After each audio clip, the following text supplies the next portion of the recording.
Dale una vez.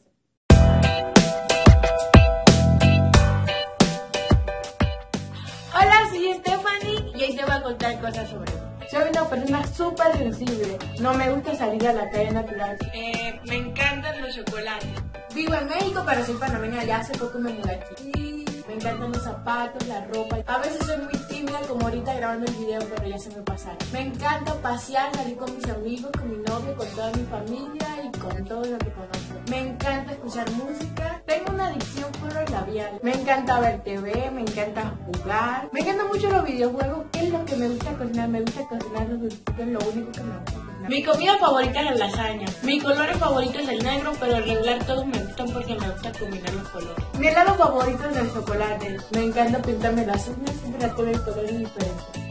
Mi música favorita es la electrónica. Me encanta la música electrónica. Y no sé, yo me río demasiado. A veces me preguntan qué tengo. Soy una persona súper orgullosa. Me encantan los regalos y las sorpresas y también me gusta yo hacer. Mi muñequito favorito es el Kitty. Mi bebida favorita es la Coca-Cola. Soy muy adicta a la Coca-Cola. No me gustan las personas groseras. Yo soy muy fácil de ser amigo porque soy una persona súper abierta y como que le agarro mucha confianza de una vez a las personas. Soy una persona súper limpia. Me encanta molestar mucho a las personas. A veces enfado, yo sé, pero me encanta eso así como... Un video gameplay obviamente no voy a hacer. Esto ha sido todo por hoy. Nos vemos en el próximo video. Bye.